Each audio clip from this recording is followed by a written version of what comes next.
Gaza burned and billowed as Israeli airstrikes hit cars, factories, and homes in the Palestinian territory. In return, hundreds of rockets fired by Palestinian Hamas militants streaked out toward Israel. In a major escalation tonight, many were aimed at Tel Aviv, where residents scrambled for shelter.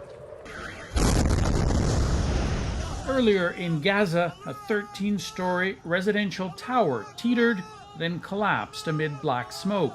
Residents were warned to leave by text messages from Israel, as the Israeli army said it was targeting Hamas offices in the complex. There were no reports of deaths there, but the streets filled with the funerals of more than 24 others. One was an 11-year-old boy. Why did you kill him? Asks his uncle. Israel kills and no one answers for it, he says, even though the whole world is watching.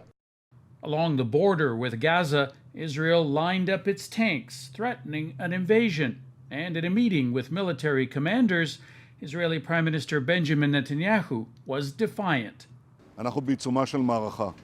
We are at the height of a campaign, he says. The might and frequency of our attacks will be increased. Hamas will be getting blows it didn't expect. Israelis were not expecting this escalation either. In the country's south, rockets from Gaza flew from dawn, some hitting houses and killing 3 women. We heard a boom and sirens. There was the smell of smoke, he says, as Israeli missiles intercepted rockets from Gaza overhead. A spokesman for Hamas in Beirut isn't making any promises about how long these will continue. He blames Israel for starting clashes in Jerusalem. I'm not saying that we will continue firing the rockets. I'm saying that we will keep defending our people.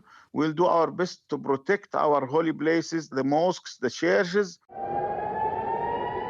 Hamas now claims to be defending Jerusalem for Islam as Israel mobilizes its forces, and nervous world leaders call for calm. Sasha Petrusik, CBC News, Toronto.